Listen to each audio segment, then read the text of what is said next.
The most important and valuable work you'll have the opportunity to do will most likely come from an accident and not a strategy. And in a world of strategies and metrics and measurements and noise, and I might add a lack of grounding, the risk is that you'll never pursue it, or more likely, you will miss it altogether. John, as always, your words inspire me and make me think in new ways. You're back for another episode. I'm grateful for that. But tell me about accidents and strategies. I mean, is that how the whispers started? Well, actually, the whisper started when really at the beginning of the pandemic. And like probably so many of us, where everything came to a sudden halt. For me, actually, in the work I do on integrity, ironically, when something is thrust at you like that, where so many would look at what's wrong with that, I looked and said, wow, this is holy ground. It rips away the veneer, it rips away all of our assumptions. But at the same time, I thought, in this time, what can you do to be helpful? And so I started putting out a thought of the day on social media and just to stir people's thinking in this time where the ground kind of gets tilled for you. And I just thought there was an opportunity there. And I just made the decision I'm going to do this at 7 a.m. every single day of the week, 7 days a week, just put the same thing on all social media platforms. And I did that until I got to number 500. And I took a pause there. And during that time, they kind of went from being a thought of the day to what eventually myself and some of my friends started calling a prism. It's just a different way to turn things, to see them in a slightly different way. And then I decided to do this pause, take a break. And then when I started back up, I thought, what these really are whispers. They just kind of stir your thinking a bit. And I decided, whispers don't come in a predictable fashion. They don't come every day of the week. They come in a random kind of way, which I do believe that's the reality of whispers into our life, into our head, heart, and soul. But the problem was for me, in the way I do things, it was too big of an excuse to let 2 weeks go and nothing comes out, right? So I decided, you know what? I'm going to combine all of the ideas. They are going to come only on weekdays. They're going to come at random times of the day, but they're still going to be whispered. So I took all of the ideas and merged them into one. And ever since then, in fact, I think today is number 672. And I don't even know why I keep numbers for them because it doesn't categorize them. But I guess in my mind, somehow it's, I don't know what that is, but I just have, numbered them along the way. But they are random in the sense that I don't have like 3 weeks of the whisper. I really wanted them, and they're not a curation. I don't go back to other people's work. I don't go back to my own work, at least knowingly. I just go in deep into my soul and let it kind of manifest itself.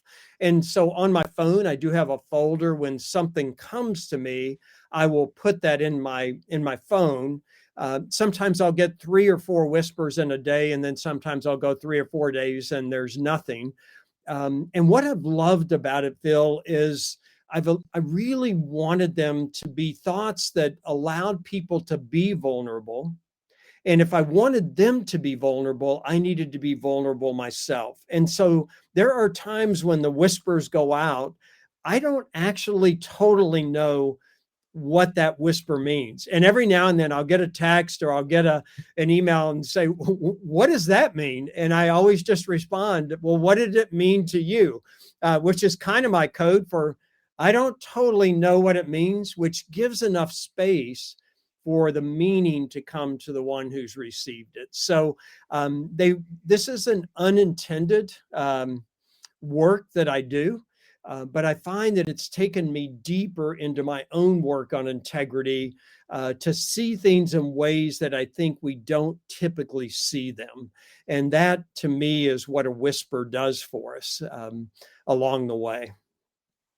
Yeah, I they're such a gift. I mean, I so appreciate getting them each day, each time that they come out for me, and they are a prism, right? They are a way of looking at things differently, but it depends where you're sitting, where you're standing, where your heart is, where your brain is, Mm, wherever what's going on around you. I mean, I can tell you, some days I get them and I'm at the grocery store or I'm out and mm, about and I'm doing things, and I read them and they hit me, and then other days, I'm at work at my desk like I am today, and I get one and it's completely different. mm, It's completely different. Or when I go back, a lot of times I'll go back and read them and I'll be like, oh, okay. I'll think about it in a new way. And I really value that. mm, You're not telling me how to feel. You're not telling me how to respond. You're not even repeating the words that are on the image, which is mm. super different, right? I mean, so many times I'm going to use the word thought leaders, right? Come out with not that it's how to think leaders more than it Yes. is thought leaders. And I really think this is thought leadership because you're helping lead my thoughts in a direction, but the direction is based on where I am, not based on where you are. And I think That that's very different. One thing for me, Phil, and this was really when I left my long career at Arthur Anderson to go into speaking 26 years ago. I remember the moment in that transition that I was very clear that in whatever I did on this journey, which eventually, was speaking and being an author, is that, or whether it's on a podcast, I didn't want to tell people what to think about, how to think about it, or here's the list of this or that. What I simply wanted you to do, or what I wanted to do, is simply to get you thinking. Because I thought if you got thinking, you would know how to process it in a way that best fit for your circumstances. Now, in full confession, in really the last few months, I've wondered if that strategy has actually been the highest level of what I could work. And here's the reason why. I think the whole idea of thinking itself can get in the way. In fact, I think sometimes what we do is too much thinking and and too little of sitting back and just being quiet. And there's certainly been a lot of movement around mindfulness and quiet, but I think there's a reason for that, and I think it's becoming even more important with the idea of all of the onslaught of artificial intelligence and the amount of data and thought and information that is coming at us. I think um, the real value is going to come with how we disconnect from it, how we settle as a human being. Because and recently, a lot of the artificial intelligence itself will tell you this, that it's not a person. It doesn't have empathy. It doesn't have emotion. And in some ways, the human being will be insignificant when it comes to information, but will be very significant when it comes to empathy and emotion and connection. And to do that, we almost have to disconnect from our thinking to ground ourselves in a way that we then show back up for the information that really brings the value to it. So maybe the whispers in some ways is a kind of a backdoor into that. And frankly, in my work in integrity, in full disclosure, I was hoping they would be backdoors into helping people dig deeper into their own integrity in ways they just wouldn't have necessarily approached it from the front door and the way they've Yeah. always assumed integrity to be. Hmm. I think that's so interesting, right? I think information, especially with the information age, right? I mean, we're getting so much data, so much Hmm, data. I think of it almost like, information architects might call it a data lake. I call it a garbage bag, hmm, right? You throw it all in because there's no structure, right? hmm, There's no meaning. And what I get from the whisper first is a pause, hmm, to be clear, right? Because the notification comes in It's one of the only things that I have that notifies me because it's my text messages, right? I get the text. It makes me pause because I pay attention to it. It's the only thing that gets 100% read on my whole, in my whole system. That I shouldn't say that. Two things, and Facebook Messenger. That's it. Everything else, not at all. They don't notify me. I don't get them. So pause first, but then it's a word that I think is the summation of the words that you said, and that is meaning. That's And the it. meaning is what I ascribe to it, not what you do, right? You're telling me, hey, right? You're without telling me, you're saying pause Hmm. and consider, right? Hmm. Give this some meaning. And if it resonates, cool. And if not, you don't, right? But I think if we don't slow down, it's hard to understand what anything means because it just becomes more garbage in the garbage bag. That's it. That's exactly right. And a lot of times, what I hope that the whisper does is that it almost, when you read it, it's almost like you have to pause to say, what is this? It's not like a narrative that says, well, of course. It's almost like, wait a minute, let me read that again. And then you're right. Then you begin to go to a place that defines the meaning of exactly what it's saying, or where it's leading you to wonder about. And maybe that's a good word too, is that it hopefully leads to more meaning and to more wonder. What is that? What is this? And what does it mean in my life? What is it saying about what I'm experiencing? Which hopefully then brings your own experience to the forefront to be able to see it through a new set of eyes. Yeah, well, the more we're filled with wonder, I think, the more that we find wonderful things, right? So if we're filled with, I wonder what this is, we leave room for that wonderful stuff.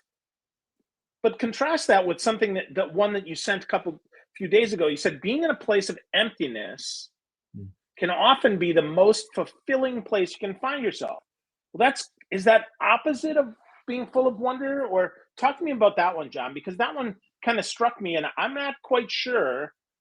For me, I find emptiness often I feel vacant Mm-hmm. as opposed to ready to be filled up. Right? I think there's that kind of juxtaposes, and I know you don't like to prescribe, but let's prescribe a little bit here. Let's go deeper into emptiness. Yeah, and I think so many ways, and I think the more we look at things non-dualistically, of it's either empty is bad, full is good, which we tend to operate in our, especially in the Western culture, particularly with our ego. We like to divide things that way we can feel in control of them, we can get on top of them, and all of that serves us to a certain degree, but it's not the greatest degree. And so when we take something like emptiness, like I don't like when my fuel tank in my car is empty. And I don't like when necessarily my energy is empty. But what I would suggest is that our society, our environment, our culture says that more is better and full is best.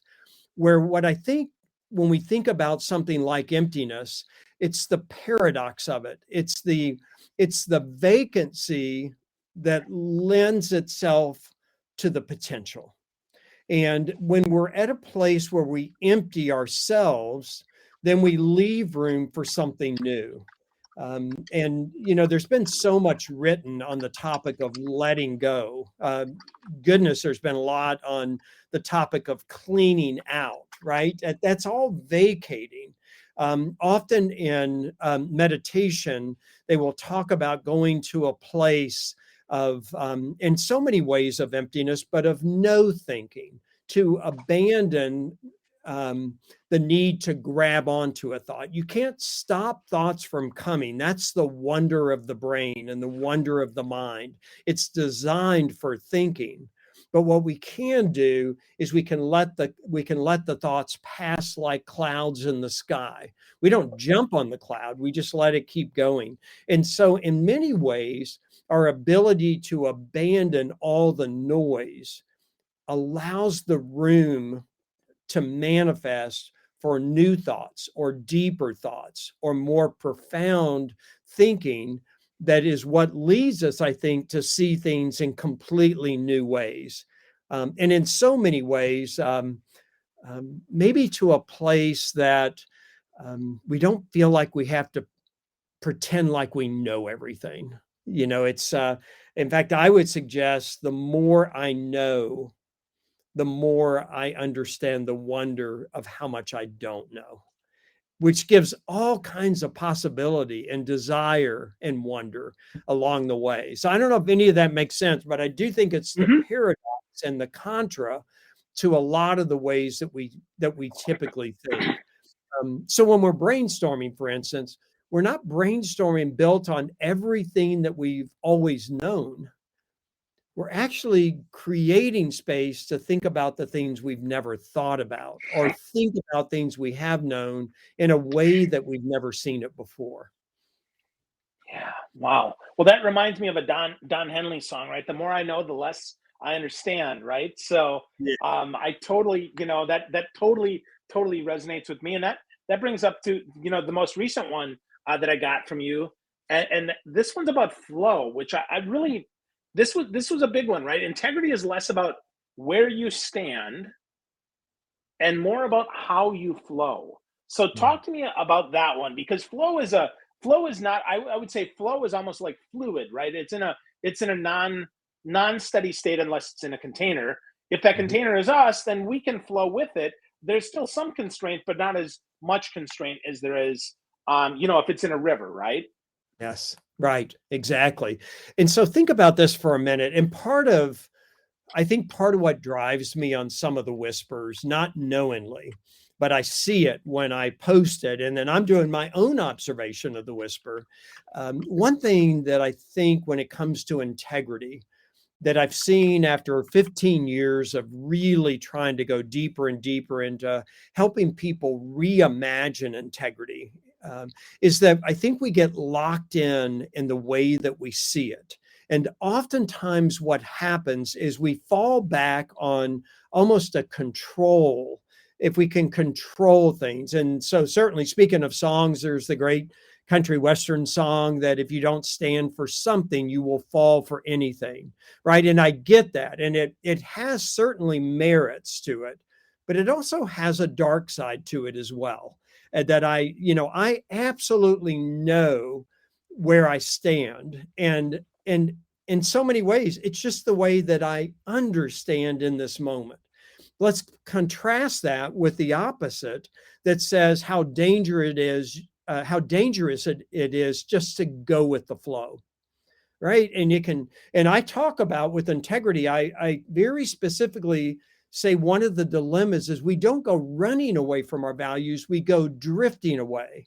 And one day we wake up in a place we never meant to be, drifting in a direction we never would have chosen. So I get the idea how dangerous it can be to go with the flow. At the same time, as much as that is a dilemma, grabbing on and holding on to the way I see things or the way that I believe things could be the very thing that's keeping me blinded to a greater understanding. And so I love the verse of the song that you just brought up with the idea the more I know, the less I understand. Think about that for a second. Do I want to know or do I want to understand? And so, what I would suggest that the opposite of that is true as well. And I think that's probably the beautiful intention is the less I know, the more I understand. And I don't know about you, but I would much rather understand someone than know them because I think that Mm. in so many ways is the greatest sense of knowing someone or anything as well. So part of that whisper that you mentioned on the flow, I keep trying to loosen people's grips on this black and white, right or wrong. This person has integrity. This person doesn't. The truth is that we all are in some degree of it. And actually, there are times where the flow is what brings us in to a deeper degree of integrity, a deeper degree of understanding, a degree of wholeness and connection. And so that's why I think the idea of letting loose of your strong stance and trusting where the flow will take you in a very intentional way, not in a blinded way. That's the drift. I think that's part of the reason that drove that whisper, is to say, you know what, we need to loosen up a little bit. And if we did, we might find bridges of connection where there can be great differences between us. Yeah. Wow. So that makes me think so much about the difference between integrity and morality. Mm, Because morality, for many, and I'm not suggesting there's a universal morality. There's clearly not. But I think for a lot of people, right, they drift away from their wholeness on the raft of morality, and then they realize, holy crap, like how did I get here? mhm. Where did this happen, right? And I think that's a lot of times our challenge here as humans is that we suffer as leaders. We suffer from, okay, well, I got to hit my quarter end goal, I got to hit my year end goal, and then there goes my integrity because my morality says, well, I owe it to my company to give everything I have, and then we forget, well, you also owe that to your team, and you also owe that to your family, and you also owe that to the others that you've committed to. And there's no way you can give 100% to all of that.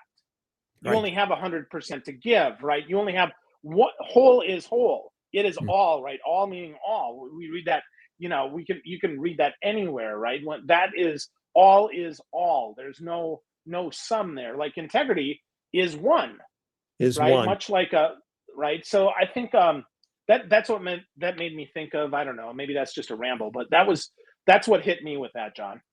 Yeah, and that's not a ramble at all, Phil. And I think that's precisely one of the things that we miss, is that it's all connected.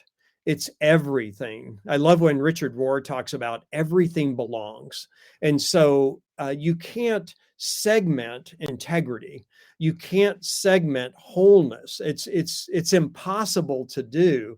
It's all systemically connected together. And what is that? I forget what it is, but it's the idea that every movement of energy affects everything else. There's definitely a Yeah, the term. butterfly effect. Yeah.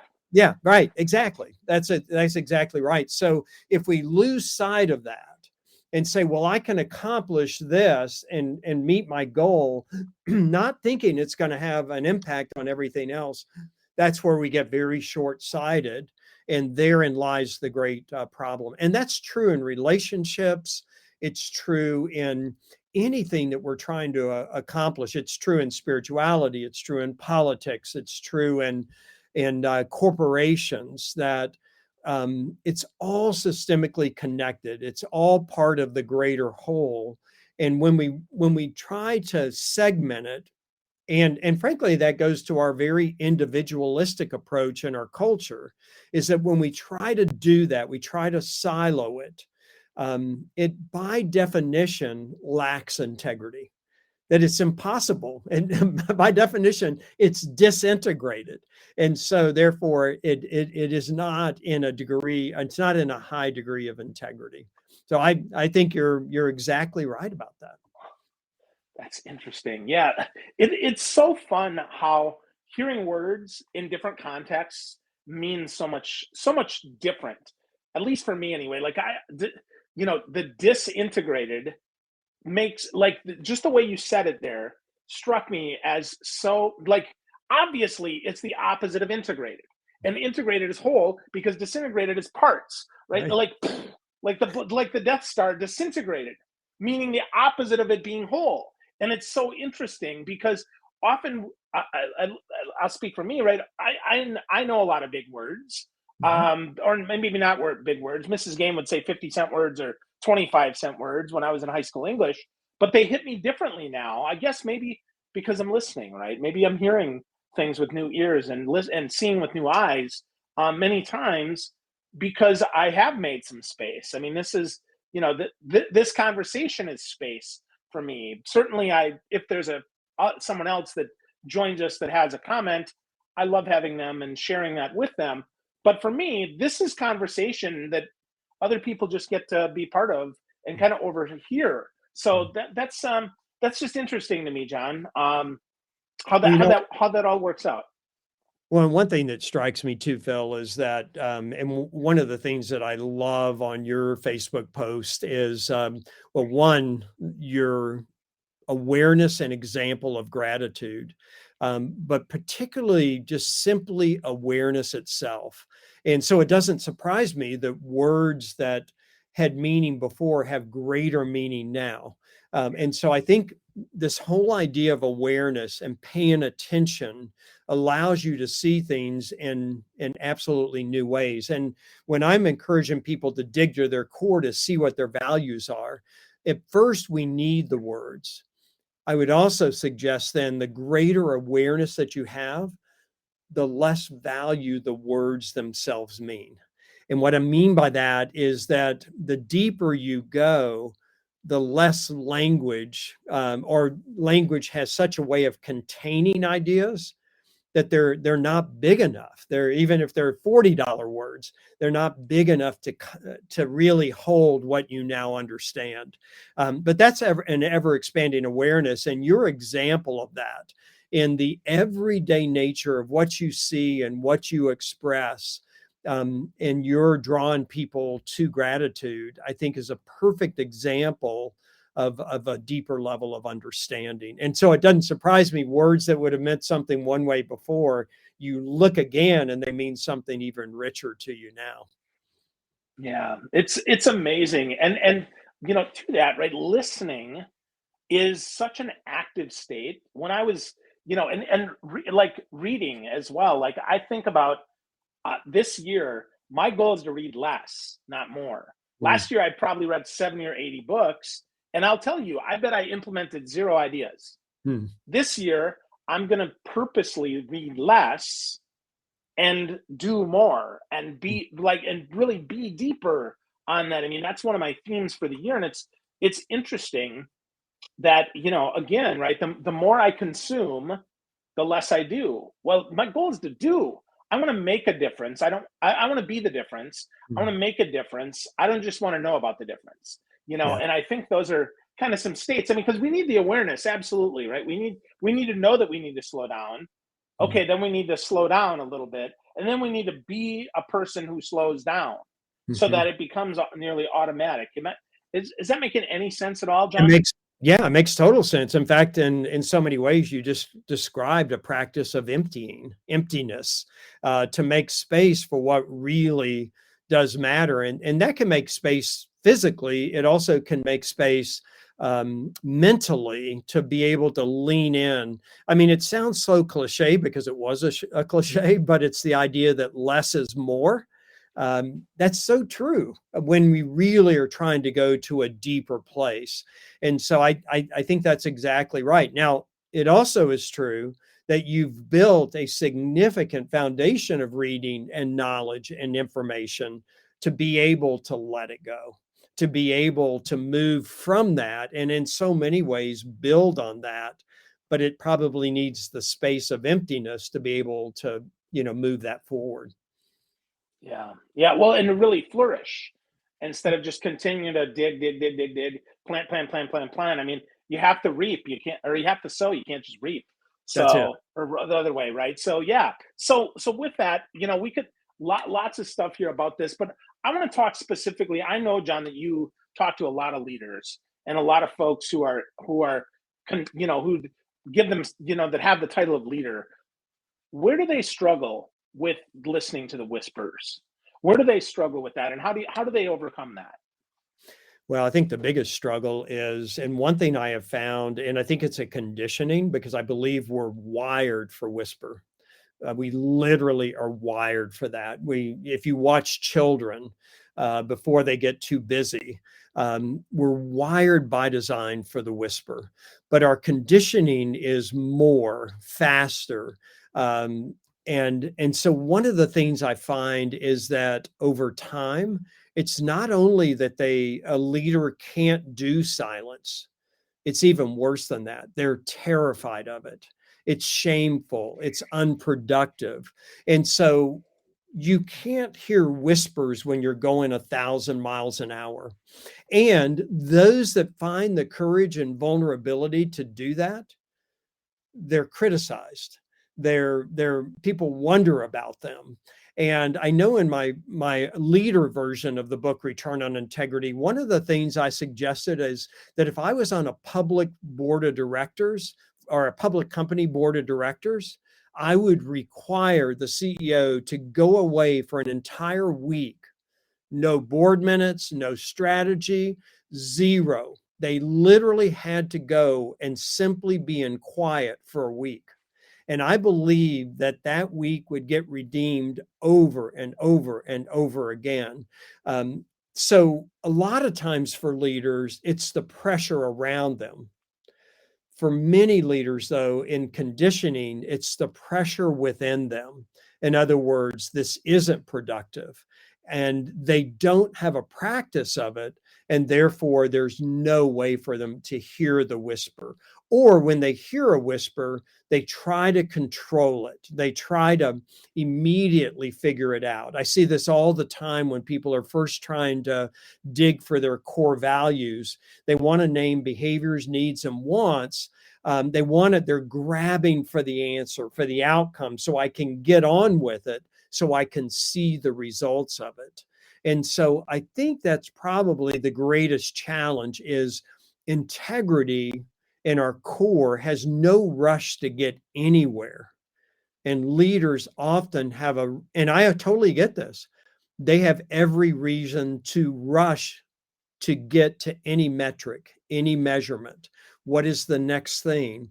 And so this creates quite a collision in our leadership and organizations, because the organizations, very much in the cultures of those organizations, get molded in their leadership. And if their leadership is void of that, then this is what we get. We get organizations that are simply responding to metrics and measurements and Wall Street and all of these exterior things that simply don't understand or value any of the interior things.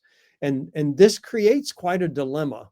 And it takes a leader of enormous courage and confidence to be able to push through that, to be able to lead anyway, regardless of what others are saying.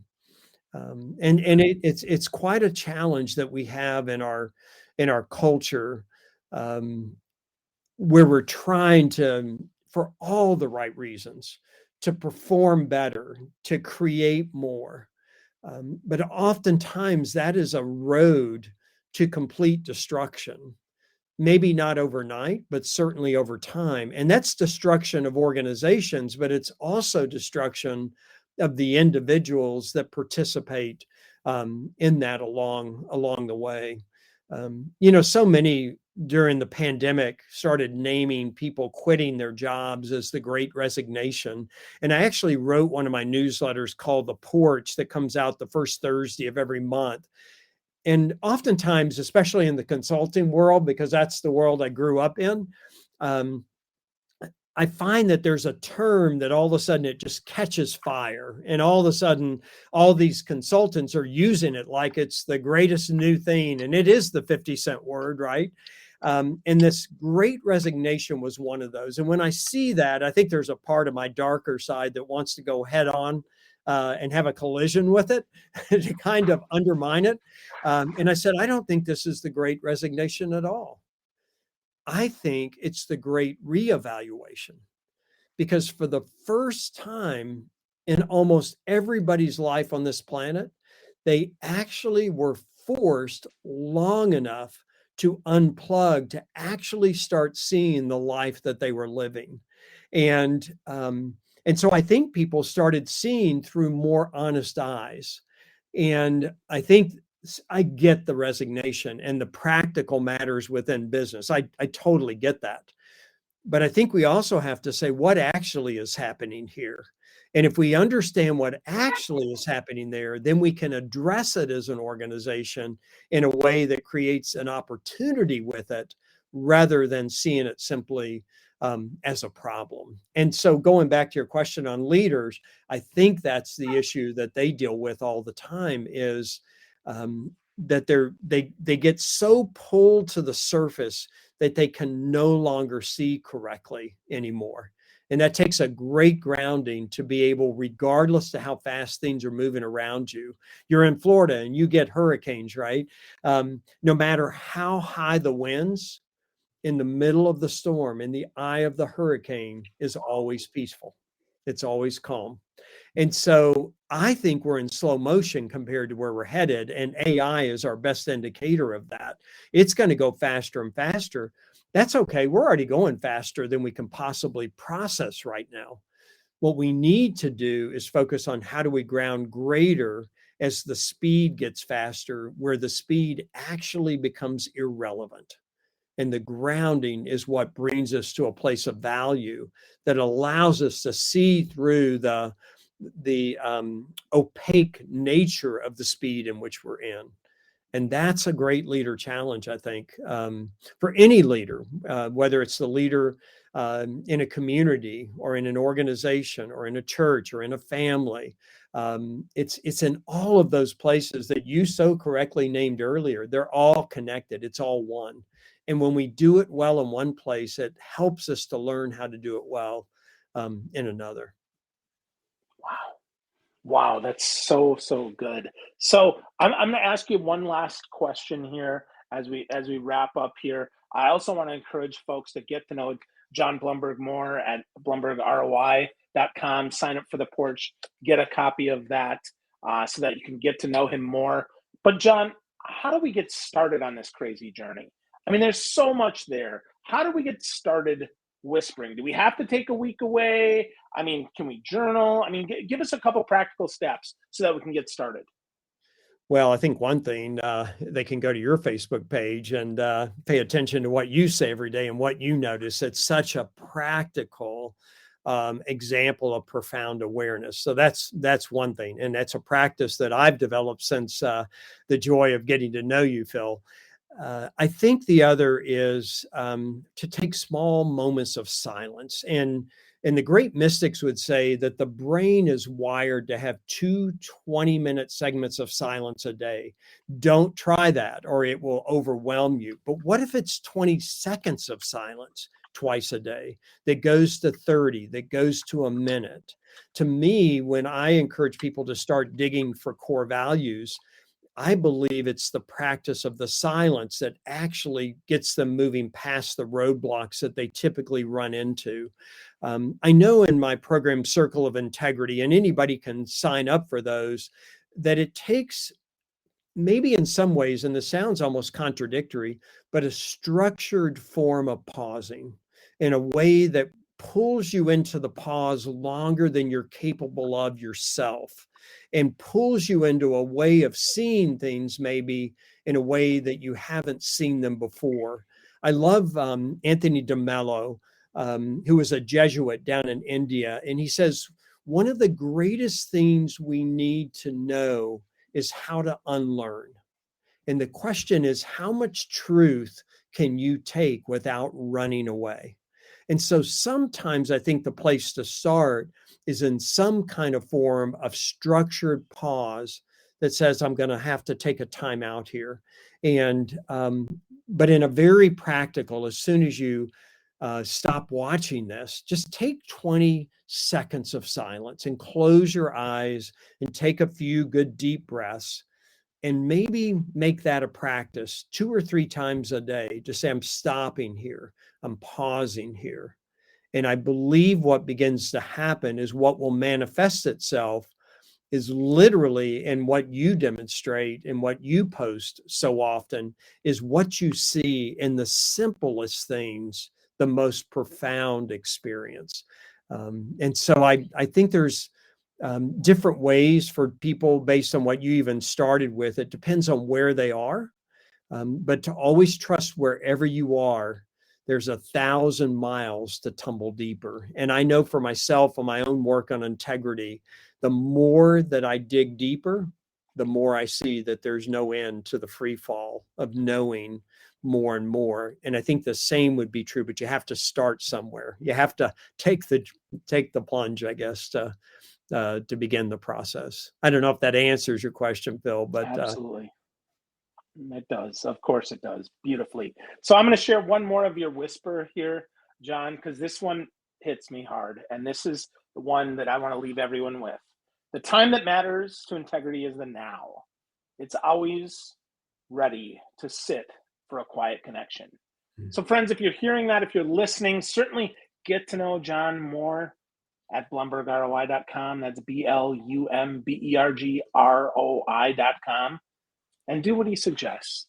Take 20, 30 seconds after you finish listening to this and just be quiet and listen for the whispers of leadership wherever you are and wherever you're going. Thank you, John. I appreciate you as always, my friend. Thank you, Phil. Great to be with you. You too.